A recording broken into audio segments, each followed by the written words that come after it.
Mateo 27, decíamos, a partir del versículo 32, estamos leyendo entonces, y dice así: en tu nombre Jesucristo, que es nombre sobre todo nombre. Dice: cuando salían, hallaron a un hombre de Cirene que se llamaba Simón. A este obligaron a que llevase la cruz. Y cuando llegaron a un lugar llamado Gólgota, que significa lugar de la calavera, le dieron a beber vinagre mezclado con hiel. Pero después de haberlo probado, no quiso beberlo. Cuando le hubieron crucificado, repartieron entre sí sus vestidos. Y vamos al versículo 42. Dice que le dijeron: a otro salvó, a sí mismo no se puede salvar. Si es el Rey de Israel, descienda ahora de la cruz y creeremos en él. Señor, gracias por esta palabra. Aquíétanos en ti, rodéanos de tu manto, de tu presencia. Alégranos en la esperanza, Señor, bienaventurada de saberte el Rey, vencedor aún de la misma muerte. Pero hoy te recordamos, no como alguien que vuelve a morir, como que está muerto, sino como alguien que venció la muerte. Pero recordamos, Señor, ese pasaje durísimo, Señor, agónico, que tú tuviste que pasar y lo asumiste, porque a eso viniste, para morir por nosotros. Gracias, Rey. Te damos toda la gloria. Amados, tomen asiento, los que están de pie. Y bueno, este es un día como que uno no sabe mucho cómo posicionarse, ¿no? En un sentido que nos queda tan grande siempre. Lo de Dios, la talla de Dios es infinita, ¿no? Y más cuando estamos hablando de su Hijo Jesucristo. Y más cuando estamos hablando de Él colgando desde la cruz del Calvario. Así de cruel como tenemos que ser también gráficos.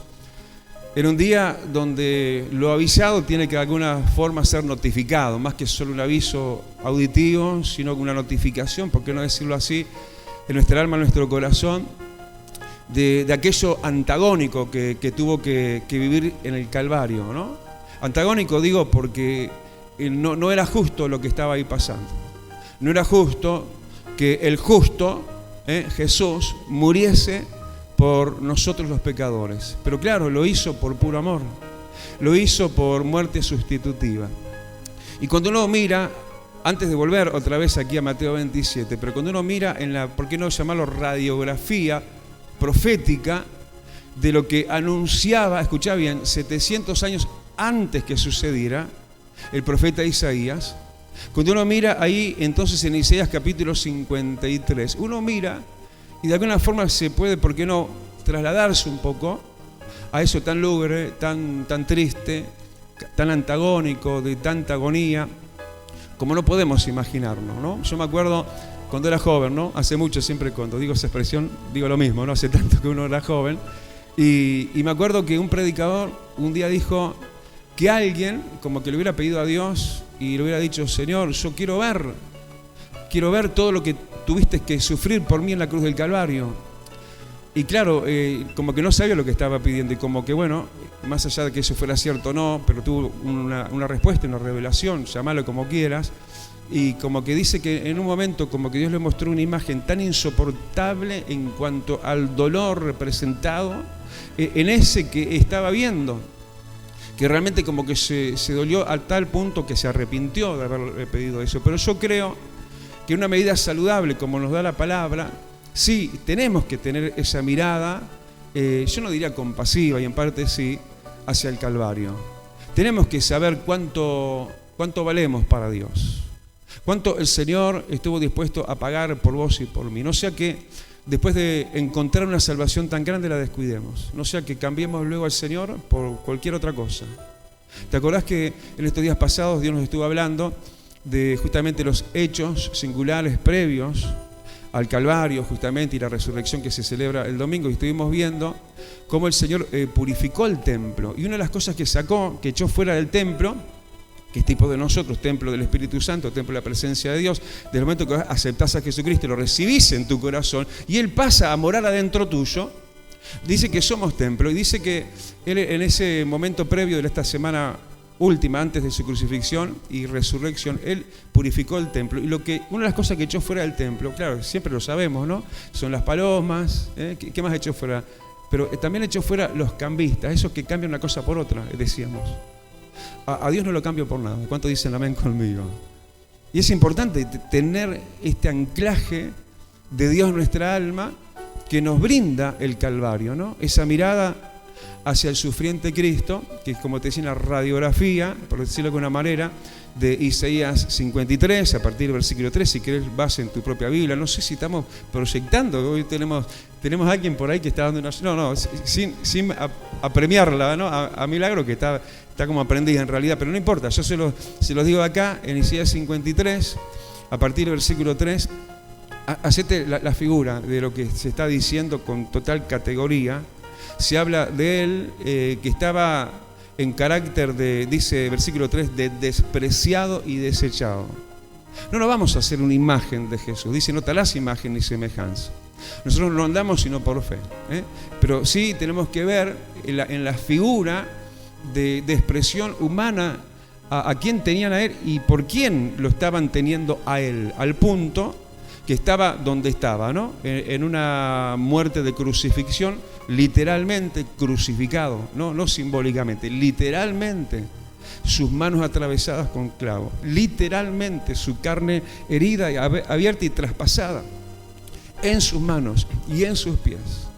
Pero además del cruento dolor humano, porque él era 100% Dios y 100% hombre, aparte del dolor, imagínate, despreciado y desechado. ¿A quién le gusta hacer eso? Estar en ese paredón, ¿no? Donde mucho de eso hay en este tiempo. Pero pensarlo de esta manera, Jesús lo pasó primero por vos. Jesús lo asumió sin tenerlo por qué asumirlo. Porque este era el pago que se le daba a los delincuentes, a los homicidas. Era la condenación más cruel, más sangrante, más agónica. ¿Sabés cuánto tiempo estuvo, por ejemplo, Jesús? Y fue menos tiempo en realidad de lo normal. Tuvo 6 horas de agonía, desde las 9 de la mañana hasta las 3 de la tarde. Él estando ahí y sintiéndose como ¿qué? El despreciado, el desechado. ¿Qué más dice él? En quebranto. Además, escuchá, versículo 4 de Isaías 53, dice, Él llevó nuestras enfermedades. A ver si entendemos. Él llevó nuestras enfermedades, quiere decir que Él en ese momento estaba cargando con todas nuestras enfermedades, todas las enfermedades en una sola persona y en un solo momento. Él llevó nuestras enfermedades cuando estaba en la cruz, sí, cuando estaba ahí en la cruz. No solamente despreciado, desechado, en quebrantado su ser. Pero además entonces llevando nuestras enfermedades, dice, y sufriendo, no es una mitología, sufriendo nuestros dolores. Todos los dolores, nuestros dolores, ¿no? ¿Viste cuando te duele no sé dónde? Cuando te duele el alma, cuando te duele la rodillita, cuando te duele la articulación, los cervicales, cuando te duele el corazón, cuando te duelen las memorias de las cosas que te pasaron, que te tocaron vivir. Él sufrió todo eso ahí en la cruz. ¿Lo estás viendo? Eso de alguna manera tenés que dejar que entre en tu corazón en un ánimo de agradecimiento, ¿no? De deuda, ¿por qué no? Porque a veces después, no sé, me pincha algo y ya me incomoda algo y ya me voy de Dios y ya dejo la iglesia y ya me descuido porque acá, porque allá, porque lo otro, y el Señor lo estaba asumiendo todo sin razón, sin por qué, solo por amor. Dice, y lo más importante, ¿no? Dice el versículo 5, dice que Él fue molido, escuchá bien, molido por nuestros pecados. ¿Por qué esto es lo más importante? Porque todo lo demás humano, trascendentalmente importante, pero transitorio, ¿no? Enfermedades, dolores, pero el pecado tiene consecuencias eternas. Y Él entonces dice, no solo cargó con nuestros pecados y ahí ya está, Señor. No, Él fue molido por nuestros pecados. ¿Hasta dónde va esa expresión? Yo no sé. Yo no puedo tener alcance de siquiera imaginar eso, ¿no? Que Él dice fue molido por nuestros pecados y Dios cargó en Él el pecado de todos nosotros. ¿Viste cómo te carga el pecado, no? ¿Viste cuando pecas te sentís mal, no? Estás con una carga, estás como diciendo, estás apesadumbrado, estás con peso de culpa, estás con carga de conciencia. Él cargó con todos nuestros pecados, todo. De los peores homicidas, adulterio, no sé, todo lo peor que te imaginas, todo de golpe, y no de esa generación solo, ¿no? De todas las generaciones, de aquel entonces hasta estas por lo menos. ¿Hasta cuánto va a durar esto?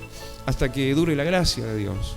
¿Y cuándo va a terminar la gracia que empezó en el Calvario? La gracia, ¿qué quiere decir? Que Dios por amor te ama, te perdona, carga con tus pecados si le crees, si lo aceptás como tu Señor y Salvador. Él dice: aquí yo estoy a la puerta y llamo, y si oís mi voz y abrís la puerta, yo voy a entrar en vos y voy a estar contigo. Voy a cenar contigo, voy a comer contigo, te voy a alimentar. Y eso de cenar tiene que ver con tinieblas. Y eso, hermano, que es la gracia de Dios, que es ser salvo por gracia, por regalo, por mérito ajeno de Cristo en la cruz y no mérito nuestro, porque nosotros nada podemos hacer para ser salvos. ¿Por qué no podemos hacer nada para ser salvos? Porque podemos hacer buenas obras, pero nada de eso limpia nuestros viejos pecados, sino solo la sangre de Cristo. Por eso tenía que Cristo derramar su sangre. La sangre inocente, como dijo el apóstol Juan: he aquí el Cordero de Dios, que quita el pecado del mundo. Eso tan lindo, hermano, que nos deja ver. Y así en pantallazo nos fuimos a Isaías 53, pero volvemos rapidísimo y ya vamos a ir terminando casi. Mirá acá donde empezábamos leyendo el Mateo 27, que todo esto que se dio, estábamos leyéndolo, ¿no? Versículo 33, fue en el lugar de la muerte, así lo podemos decir. ¿Por qué? Porque dice el lugar de la calavera. ¿Sabes a qué se está refiriendo? A mí en el 99... alguien me regaló un viaje a Israel y fui, ustedes saben, la gran mayoría saben, me regalaron ese viaje, salimos en un tour con pastores y qué sé yo, y vamos una semanita para Israel, y lo más tremendo para mí fue cuando vi el Calvario. ¿Qué es el Calvario? Te cuento. Es como una gran roca. De verdad, vos la mirás y es un cráneo humano en su forma, así, tal cual el cráneo, ¿no? Con las cóncavas de los ojos, nariz, boca. Y eso además está en manos musulmanas, está dentro del territorio musulmán y no judío. ¿Qué quiere decir? Que vos para ver el Calvario, así de frente, esa terrible face, face, casi me sale en inglés, ¿no? De la muerte misma, ahí donde estuvo Jesús, hermano. En ese ámbito más que, wow, Calvario y ya te da un poquito como que de espanto, no, estuvo en el Calvario, hablándolo en lo espiritual, en la misma muerte. ¿Viste cuando vos entras en un lugar y parece que no sé qué está cargado de qué el ambiente? Y a veces la misma muerte, ¿no? Pero ahí se estaba abolcando todas las cosas. Dice que todo esto se dio en el lugar de la calavera. Y dice que, mirá qué hermoso que es Jesús, ¿no? Le dieron lo que se usaba en ese tiempo como anestésico. ¿De qué estoy hablando? ¿Viste? Ya de arranque, claro, estaban ahí y parece que un poquito con compasión hacían esta costumbre con los crucificados, ya te dije. 6 horas de agonía. Pero lo normal es que fueran aún más horas. Entonces parece que un poco de trato humano había. Y entonces lo que hacían era esto, versículo 34, le daban a los crucificados a beber vinagre mezclado con hiel. Y dicen los eruditos de ese tiempo que eso se usaba como anestésico, ¿no? Como para aflojar el dolor, como para que no sufriera tanto. Lo digo porque hay gente que se cree que porque Jesús era Jesús y el Hijo de Dios, no, seguro que no le dolieron los clavos. Seguro que él estaba, no sé, en una burbuja del sin dolor. No, error. Él sufrió nuestros dolores. Él sufrió nuestros clavos, podemos decir. Y cuando le estaban dando un anestésico, a ver si se le iba un poquito el dolor, él se negó a tomarlo. Mirá cuánto amor. ¿Cuántos levantan su mano y dicen gracias a Jesús? Así es Jesús hoy, hermano. Así de bondadoso. Así de bueno, así de compasivo. Así de, a ver, en el mejor de los sentidos, de suplantador. Él nos suplantó en nuestro lugar. ¿Viste? Cuando vos estás pasando por el lugar de la calavera, por la muerte misma, cuando estás justamente que vos necesitas una anestesia, ¿no? Y él no quiso tomar anestesia. Él apechugó con todo el dolor. Qué bueno que Jesús. Qué bueno lo estaba haciendo para que fuese válido esto. Si no era falso. Si no falso hubiera podido decir el mismo diablo que estaba ahí como testigo. pero para perder la autoridad que tenía el diablo sobre la muerte, porque hasta ese momento el diablo es el que tenía la potestad y las llaves de la muerte. Pero dice en el libro de Hebreos que el Señor arrebató de las manos del diablo las llaves de la muerte, venciendo la misma muerte, pero para eso tenía que morir como mero humano siendo Dios. Claro, porque era Dios, no lo podía retener la muerte, porque en verdad lo que estaba cargando, que es justamente la consecuencia es la muerte, estaba cargando no sus propios pecados, sino los ajenos de todos nosotros. Por eso la muerte no lo pudo retener. Él era justo, sin mancha y sin pecado. Pero lo cierto es que él atravesó por todo esto. Y le quisieron entonces aliviar la carga, aliviar el dolor, y él se negó. Dice ahí también tu Biblia, cuando le dieron a beber vinagre mezclado con hiel. También, como eligiendo algunas de las muchas cosas que pasaron esas largas 6 horas de agonía, también dice que repartieron entre sí los soldados sus vestiduras. Sufrió el despojo, hermano.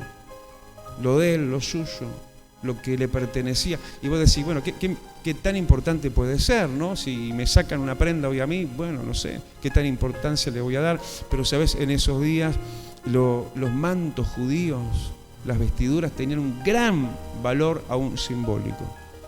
Y él sufrió la desnudez en ese estar en una escena vergonzosa, donde él fue humillado hasta lo sumo, y también fue molido, como decíamos, por nuestros pecados, pero también fue despojado. Dice que le sacaron sus vestiduras y lo repartieron entre sí echando suertes. Como también dice que se mofaban de él. Lo último que veíamos en el versículo 42, cuando le gritaban y decían: a otro salvó y a sí mismo no se puede salvar. Desciende ahora de la cruz. Claro que él podía descender de la cruz si quería. Claro que si él hubiera acaso querido, pero no fue lo que quiso, gracias a Dios, ni siquiera hubiera ido a la cruz. ¿Se acuerdan de ese momento de angustia y de agonía en Getsemaní, no? Él mismo en su humanidad, en angustia muy profunda y tristeza, justamente tras habérselo confesado esto a sus discípulos, dijo: estoy triste hasta la muerte, y pidió que estuvieran con él orando y velando. Y él fue una y otra vez y hasta una tercera vez a decirle a Dios el Padre: si es posible, pase de mí esta copa, pero no como yo quiero, sino como tú quieres. Así que el Señor, no solo de esa instancia se podía ya haber bajado de todo esto, pero no se bajó, no abortó el plan de Dios, siguió adelante, afirmó su rostro, como que mirándote a vos y mirándome a mí, toda esta humanidad que vos y yo tenemos que alcanzar, porque es el mismo amor también para ellos. Esto que capaz que se ignora tanto, ¿no? Uno dice, esto tendría que estar lleno hoy. Hoy tendríamos que estar todos los que somos ya iglesia, y sin embargo está un lindo semillero, porque, ¿sabes? Uno de nosotros puede a 1000 perseguir. Yo le doy gracias al Señor por gente como ustedes, ¿no? Y gente como nuestra querida Susana, que hoy se está estrenando, ¿no? En la tarea de estar haciendo un poquito de puerta. Y yo le dije, bueno, vos podés estar ahí simplemente cuidando el ingreso, el hall y nada más, o mejor podés estar en la puerta con un folletito, te planchás esa linda sonrisa que tenés, extendés el brazo con el folleto y soltás palabras como vos sabés soltar para que la gente venga y se anime a subir. Y eso, hermano, no es solamente de Nancy y Susana, es tuyo y mío esa invitación, porque tenemos motivos suficientes para decirle, y argumento, ¿no? Decirle a la gente que Cristo los ama. Pero no te olvides que Cristo te ama a vos también. No te olvides de todo lo que Él pasó y sufrió, pero no es el fin de la historia. Esto no tiene que ser, hermano, como Navidad, que hay gente que piensa y como que lo asume de esa manera, consciente o inconscientemente, como que Jesús vuelve a ser un bebé de pañales. No. Jesús tampoco vuelve los viernes a morir. ¿Sabes que la religión tradicional católica como que lleva un poquito eso a la gente, a pensar como que, bueno, entonces no coman carne hoy? ¿Y por qué no vas a comer carne? ¿La Biblia dice algo de eso? No. Entonces, ¿qué es lo que tenemos que hacer nosotros?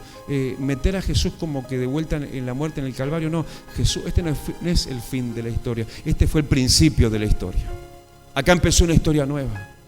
Porque Él cargó con nuestros pecados, todas nuestras infracciones y locuras y vehemencias y cosas que hicimos muy mal y que nos trajeron realmente abajo y la misma condenación. Y por eso estábamos nosotros también en ese Calvario. Nosotros estamos siendo molidos, pero por nuestros propios pecados.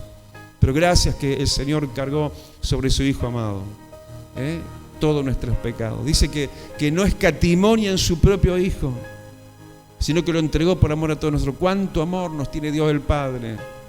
Porque Dios el Padre, el Hijo y el Espíritu Santo, estos tres son uno. Y esto, hermano, data del mismo Dios y Padre. De tal manera amó Dios al mundo, que dio su único Hijo. Lo dio, para que todo aquel que crea no te pierdas, sino que tengas la vida eterna. Cerramos nuestros ojos para orar. Padre, te damos gracias por este día crucial, Señor, este punto de inflexión en la historia de la humanidad y la historia de cada uno de nosotros. El día que te aceptamos, amado, porque vos ocupaste nuestro lugar de condenación, cargando con nuestros pecados, sabiendo que la paga del pecado es muerte.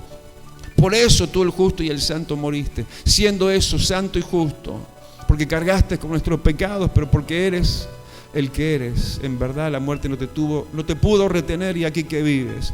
Y hoy estás llamando, Dios, a la puerta de nuestros corazones una vez más, Señor, para que no te tengamos del lado de afuera, porque no hayamos sido como esos cambistas que estaban en el templo, que cambiaban una cosa por otra. Señor, no queremos cambiarte por nada de este mundo, por nadie tampoco de este mundo, porque tú eres nuestro primer amor.